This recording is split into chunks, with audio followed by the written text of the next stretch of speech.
26th Day of Waiting on God by Andrew Murray. Waiting on God in Holy Expectancy. Therefore will I look to the Lord. I will wait for the God of my salvation. My God will hear me. Micah chapter 7 verse 7. Have you ever read a beautiful little book, Expectation Corners? If not, get it. You will find in it one of the best sermons on our text. It tells of a king who prepared a city for some of his poor subjects. Not far from them were large storehouses, where everything they could need was supplied if they but sent in their requests, but on one condition, that they should be on the lookout for the answer, so that when the king's messengers came with the answer to their petitions, they should always be found waiting and ready to receive them. The sad story is told of one desponding one who never expected to get what he asked, because he was too unworthy. One day he was taken to the king's storehouses, and there, to his amazement, he saw with his address on them all the packages that had been made up for him and sent. There was the garment of praise, and the oil of joy, and the eye salve, and so much more. They had been to his door, but found it closed. He was not on the outlook. From that time on, he learned the lesson Micah would teach us today. I will look to the Lord. I will wait for the God of my salvation. My God will hear me.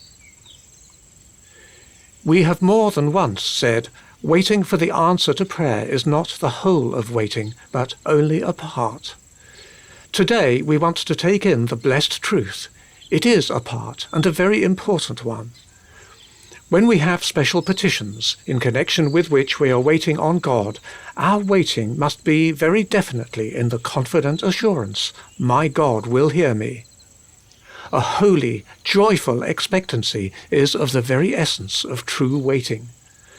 And this is not only in reference to the many varied requests every believer has to make, but most especially to the one great petition which ought to be the chief thing every heart seeks for itself, that the life of God in the soul may have full sway. That Christ may be fully formed within, that we may be filled to all the fullness of God. This is what God has promised. This is what God's people too little seek, very often because they do not believe it possible.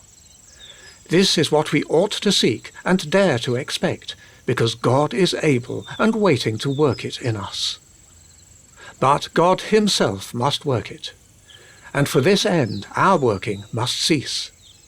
We must see how entirely it is to be the faith of the operation of God who raised Jesus from the dead, just as much as the resurrection, the perfecting of God's life in our souls is to be directly his work.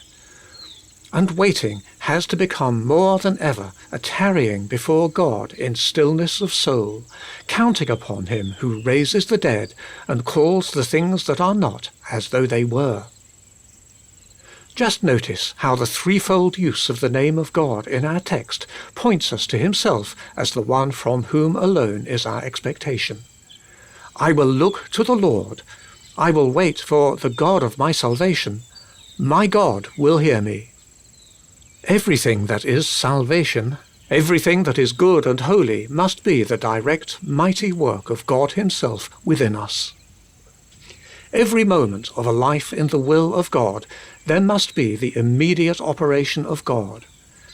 And the one thing I have to do is this, to look to the Lord, to wait for the God of my salvation, to hold fast the confident assurance, my God will hear me. God says, be still and know that I am God. There is no stillness like that of the grave. In the grave of Jesus, in the fellowship of his death, in death to self with its own will and wisdom, its own strength and energy, there is rest. As we cease from self and our soul becomes still to God, God will arise and show himself. Be still and know.